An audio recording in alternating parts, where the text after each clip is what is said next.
This is Daniel Ross, just outside of Sloviansk, Ukraine, in eastern Ukraine. Right now, the front line is not too terribly far away, right over there. And we are here serving a bunch of soldiers a nice hot meal. It takes us about 9 hours to move our caravan from Kyiv down to Sloviansk.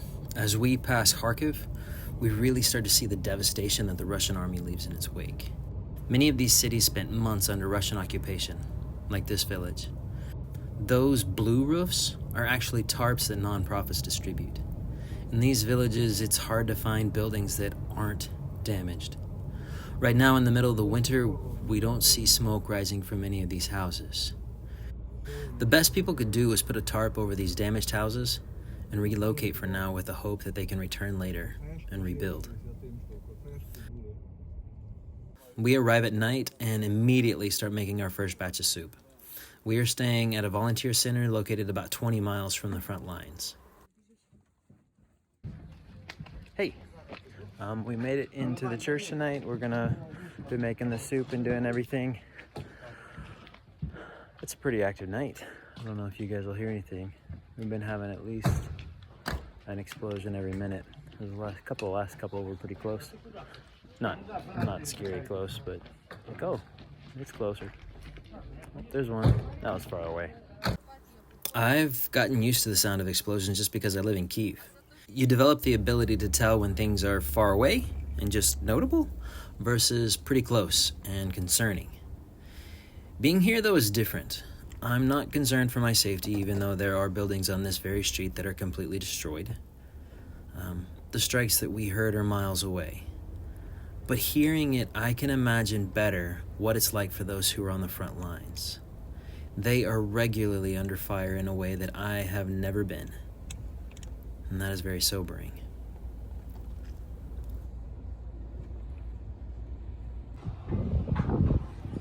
We're set up right at a crossroads, and all day long soldiers coming and going in and off the front.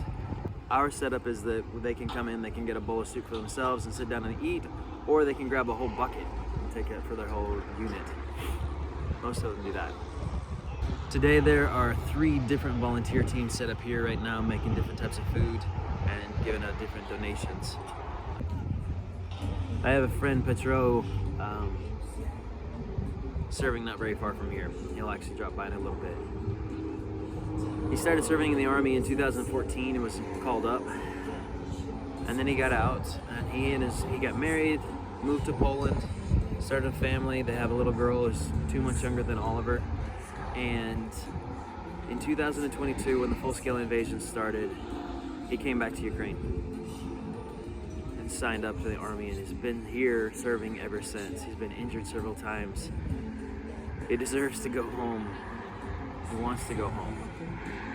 It says motivation is really hard for him, except for when we show up. It means so much to him that his friends, people who know him and love him, come here and show him that they remember him. One of the things that has struck me is the attitude of the soldiers that we meet. They are determined and positive. They're not beaten down. We are here to support these soldiers. We are here because we are grateful to them. But what stands out is how grateful the soldiers are for our presence. We've all had so many soldiers look us straight in the eyes and say, "Thank you so much for this." Each time I have to make a decision to simply receive that thanks with a sincere "you're welcome," or turn it around and say that our presence is a thank you to them for what they are doing. Either way, their thanks is a humbling experience. For me, this work is really important. For us to come here to see the guys who are serving, who've stopped their lives, to not look away from where they are, to remember them, to show them that they are remembered. It's amazing watching this team put together over 1,200 portions of food for soldiers in less than 2 days in a parking lot.